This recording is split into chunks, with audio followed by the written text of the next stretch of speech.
Welcome to the greatest ad in the world this week, featuring Fraser. Today we're gonna have a great ad to sell pet accessories, and this is gonna be super fun. Check it out because we get into a lot of stuff like repurposing, multi-formats, different platforms, where it sits in the funnel, what you need with branding, when to include the logo, when not to include the logo, and so much other stuff. So that being said, let's get to it. Fraser, how you doing today, my man? I'm good. I'm really good. Yeah, I'm super excited for this. Anyone that follows me online knows that I am basically in ad libraries 24/7 to look for good ads, and I'm excited to share one with you. This one has been on my radar for a while. I love it. I love it. So let's just get right to it. The idea is this is like the best ad you've seen like all week. And tell me why it's so good. And then I'll try to figure out, as somebody who has always said I don't get creative, like you're gonna help me figure out why it's so good, and then maybe I can go steal the idea and make some money. Yeah. Okay. So it's a video ad. It's a UGC kind of mashup ad. I'm going to play it for you now, and then we'll break it down. Okay. All So right, love it. Let's do it.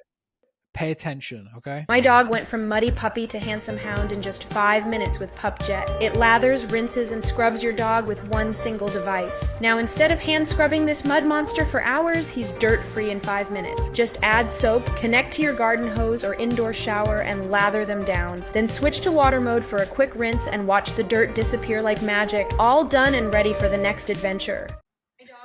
Okay, here is I made some quick notes of why I think this advert is pretty sick. Okay, and it basically comes down to the first thing is the hook. I've worked with a lot of pet brands in the past, and pet owners love to look at other pets. Oh yeah, right, and no doubt as well, if they are a pet owner, they probably get videos of their pets, videos of like other dogs, other cats, whatever, on their feed all the time. So, oh yeah, like my business account, I've deleted everybody who I don't care about, and now it's just suggesting dog meme videos. dog videos. Half of it is dog sauce. Yeah, exactly. Okay, so that video of the cute dog would fit perfectly into the feed straight away. TikTok, 100%. straight away. So you hook them organically very quickly without any like horrible like engagement bait tricks. And then after that, with the actual hook, we're creating a little bit of mystery because we don't know how they turned their dog from looking like this to looking like this, right? So we're creating mystery, which helps with hold rate. And as we all know, the longer people watch videos, the better the results. Okay, so we want to keep them, we want to hold them throughout it. So we're creating some mystery, the same way people do on YouTube, where they say, where Mr. Beast might say, "Oh, stay until the end of the video to see how we do this." It's the same thing. It just works with ads as well. Okay, and then after that, they fit very nicely the product, like showing the problem and then showing the solution. Right, you've got a dirty dog. What are you going to do about it? Well, here's something that you can use really quickly. And also they show a quick demo, but then most importantly, they answer all the questions that instantly come up. Is this going to fit it with my hose outside? Oh, it does. They mention that straight away. Is this going to fit in the shower? I don't have a garden. I can't use a garden. I don't have a hose outside. Yes, it fits with my shower. So the two most important questions which might hold people back from the purchase, they've answered straight away. So the only thing you have now is the price. Like that's the only thing that might stop you from buying this. And you find that out by clicking on the ad and going to the landing page. Like that's the point of an ad, right? The point of an ad creative is to get them onto your site. Like, what more do you want? That it's like perfectly summed up, and especially for the niche, like the pet niche, they've nailed it because they found a problem that everyone has, and they've given you a solution really easily. No, I love it. I love it. So, like, part of me, and walk me through this as a performance marketer. I mean, first off, I totally get it as a casual viewer. I think it's cute puppies, all sorts of stuff. And I understand that we're doing sort of the features and benefits kind of thing here. When you're strategizing where this goes, is this, in my opinion, this feels sort of like a top of funnel, like I'm going to grab everything. Is this something that you would also do as like a square or take screenshots of as like Yeah. images? sort of intended to be sort of a standalone thing? Like, where does this fit in the overall creative strategy when we have to think of funnel or multiple touch points? I think you're right in thinking top of funnel, 100%. You're introducing people to the product, right? That's what top of the funnel is all about. You're answering a lot of the main questions that people might have before they even know who you are. But you're leaving enough mystery there to get them onto your page. I think you could very easily square this off and you could use it further down your funnel. I think it probably is mostly top of the funnel. I'm not sure about like screenshots. I think if you did, you'd probably have to still answer some of the same questions that you're answering in the video. So it might kind of feel, but then again, as we all know, like, some people like image ads, some people like video ads, right? Like, so like my mom will watch every video ad on her feed regardless, but my 100%, she swipes immediately. Like, yeah, ad, she's like, I don't know this page. Goes like, I don't put that much thought process into my like passive feed, but maybe it's because I'm on social media all the time. Yeah, I think context of like how people I think it's mostly, yeah, but I think it's mostly because of, like, as we all know, the way that platforms work has dramatically changed in the past 12 months. Like now, if we want to be entertaining, we want to watch videos, we're going to go to TikTok. We're not going to, or like Reels. We're not really going to go on Facebook to watch video like we did 2 years ago. It doesn't really happen. Instead, particularly Facebook, less so Instagram now, but particular Facebook, it's more for the casual scroll, and the casual scroll fits more into the image side of things, which is where, like Creative OS and like making static images fits in really well. And people are seeing performance bumps with images, particularly like further down the funnel. But I still think there's a place, like the older generation or just people that have been on Facebook for a very long time are still going to watch the odd video when it comes past if it captures their attention, right? Like you're buying attention at the end of the day. But I think personally, this could fit very perfectly on TikTok. Like I see no reason other than maybe the captions and stuff looking a little bit off. I think it needs like reframing and stuff. But in terms of the speed and the actual advert, I think it'll work perfectly on TikTok. I love that. All right, I've got 3 questions then. First off, I had 2 questions and then you said something, give me a third one. Okay. This feels Instagram native because of the text and stuff. Mm-hmm. Mm-hmm. Do you think that is important? And more importantly, in your experience, do you think that if it's done in TikTok, my assumption, let me put it this way, is if I make it in TikTok, it fits on YouTube and Instagram. But if I do the YouTube, it doesn't work on Instagram or TikTok. Mm-hmm. Yeah. I mean, for us, general rule of thumb when we're making our creative, if it's UGC, i.e., is it filmed on a mobile by a user, right? We all know that UGC is fairly inflated and fake by now, right? But if it's filmed by an individual, first person style on an iPhone, then you want native captions. I'd always go TikTok native captions, which are a little bit nicer than the ones on this. This is like a bad attempt at TikTok native. But like you said, it kind of fits into that scheme, right? You already know that it feels more native to the platform than some well-designed captions. So if it's user-generated native captions to the platform, if it's more higher quality, higher end, further down the funnel, potentially more branded, then that's when we want to bring in a more premium feel. And that comes with more designed captions or just things that don't look like they've been done on a phone. Because in terms of like value proposition, it makes more sense if they see things and it's like, oh, that's nicely designed, more budget's gone into that, instead of, oh, I could have shot that and edited it on my phone. Got it. Okay. So then if we're going to use this video, as it currently sits, there'd be a TikTok version, maybe a YouTube version, maybe a Instagram, Facebook version. When it goes to Square, it might be more of a branded version. And if we were to grab images from it, it would be, that's where we definitely go branded. Yeah, I'd potentially say, yeah, images. images, if you want to do UGC images, you need to embrace UGC images, right? So a lot of the time you're not having captions on them, potentially it's just an image of the dog and the product, right? And it's like someone just snapped it on their phone, right? It makes it feel more native. You can have maybe some small captions. When you go to Facebook and Meta, the Square version, you can 100% still use these captions. We do it every single day. Like I am literally editing a video now for one of our clients, and we're delivering it 9:16 and square and 4:5, all of those with the same captions and everything, because it's a UGC video. I don't think it matters so much about the platforms in terms of the captions. It's more the type of video, like the style of the video. Okay, gotcha. And then the second part to that is, can I use just like CapCut or whatever to make it feel native to TikTok and then use that everywhere? Or does that ding me?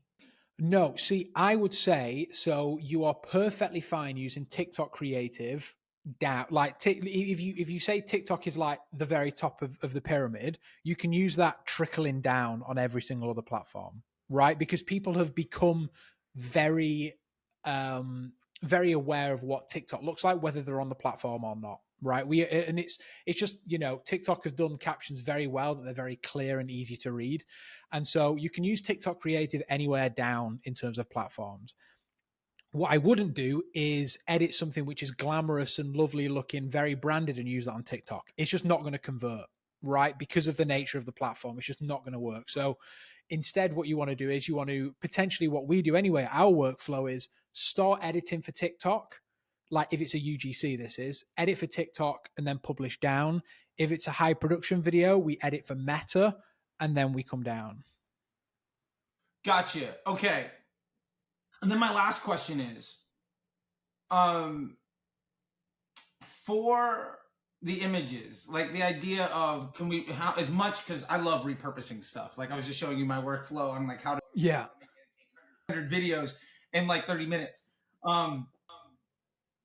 Which we're going to 100% do with this episode. Maybe not 800 out of this one, but you get what I'm saying. My point is, if I've done this and it works well, could I potentially take a few of the images or some of the stills? For instance, the still of just, instead of scrubbing mud for hours, boom, I get that. Because in my head, I'm thinking I could do that, but I could also do a like step-by-step video. I'm sorry, a step-by-step carousel. It just shows each thing, and then that's just an ad. Is the carousel of 1, 2, 3, 4, boom, done. Because they have the switch in between the different things. They have the features and benefits. It's just boom, boom, boom, boom, boom. Yeah. I mean, you could literally start with. I've just like pulled up some on my screen here. So instead of hand scrubbing this mud monster for hours, that's the first image in the carousel, because first of all, like there's a lot of like mud monster. What the heck are we talking about? We can see like the dog in the corner a little bit. A lot of dog owners very familiar with, getting back from a muddy walk and, you're absolutely filthy. And then, we can go to, potentially this one, probably not because the caption's still the same, but then we can go, boom, this one, he's dirt free in minutes. We're showing the product. It's working. He's soapy. He looks super cute. Just add soap. Next one, connect to your garden hose or indoor shower and lather them down. And then we can end with and watch the dirt disappear like magic. Boom, done. You've got like 4 or 5 images in a carousel there. You can take screenshots from that, and you've got another piece of ad creative, which could be an absolute winner for you, and it's cost you absolutely zero more. Yeah, and that's why I love the ad, but also that's one reason I love like the idea of like how do we do it, because for me it feels like if I shot this ad, I can get full screen vertical video, I can get square. I can make it native to TikTok, Instagram, YouTube, etc. Then I could also get stills to make individual shots, maybe a collage or a carousel. And then also my landing page is basically this video. 100%. Which could potentially also have been done in landscape and just cropped. Yeah, if not, you could just throw up a square version of it on there. Sure. Like people are very familiar with watching square videos now. 100%. The important thing to do when you're looking at video ads is instead of looking at them as one whole video that only works when all the pieces are together, like look at it as like blocks almost. So you have like hook block, problem block, solution block, payoff block. Because then when you look at that, it's very easy then to repurpose your content, because then when you're looking at your stats, you go, okay, the hook rate is really high on this. Well, let's just snip out that hook and put it somewhere else. And it still works. Oh, the problem on this bit works perfectly. Let's snip out that and put it with this solution. Because at the end of the day, especially if you're like a one product store, you aren't going to have millions of different problems and solutions. The chances are your product fixes one problem. So just snip it all out, and then you can really start to juggle around. And again, you can even use AI. Like there's a few AI pieces of software that plug into your ad account that give you live data back on what's working, and then re-edit the videos for you. Like this is really truly about embracing AI and the way it works to make better ads. No, I love that. And the other side of that too is like, if this works, my immediate move is like, all right, I'm going to shoot 3 more doing the exact same thing. Yeah. And I'm just going to get different dogs. I'm going to get a little dog. I'm going to get a big dog. Big dog. I'm going to get like a short hair dog, a long hair dog, 100%. Just now I'm going off of that permutation. So last question I have for you. Glaring thing. And I can see the client's emails and the Slack messages just stacking up in my inbox. Can you put my logo on it? What brand is this? What's the product name? Walk me through why this ad is so good and it doesn't tell me what the hell I'm looking at. Okay, first of all, your logo is already going to be on the post. What more do you need, right? Secondly, I think there could be hold on a second. Your logo's already on the post because it's from the page, right? Yeah, exactly. So there's the overlay. Yeah. So whether it's on TikTok, it's on the right-hand side. If it's on Meta, it's at the top. Like, your logo, your page name is always present. So, but I think potentially there is an opportunity here where you could, I think this video lacks a strong CTA, right? Like a 25% off, or whether it's a discount code, whatever, or whether it's just a click here to learn more, whatever. I think it does need a stronger CTA to call people to action, to do something afterwards. And that could be a potential there to mention a brand name, not the logo, but a brand name, right? We're doing stuff now for Chomps, and all we need is just chomps.com and people know where to go and who it is. So if you're going to do it, do that route. But my argument would be you don't need your logo because it's performance creative. It's just blocking up and making it look less organic and more like an ad, and people are more likely to just scroll away. Yeah. And to your point, like the brand name's on the page. Who's just say the caption isn't the CTA? Yeah, exactly. Yeah, so yeah, for sure. I don't have a landing page, so I watch this video. I have no idea where to go. I don't even know what to Google, and I don't know the name of the page. What you're telling me is that's okay because of the context of the placement everywhere that it is. Yeah. I mean, it's different when you're like, when you're whitelisting creators and stuff, and it gets a bit muddled in terms of like whose this is. And if that is the case, then you need to make sure that the creator is mentioned in the brand name, maybe a few times throughout the video, or you are actually showing the brand name at the end in a CTA. So you need to be aware of that.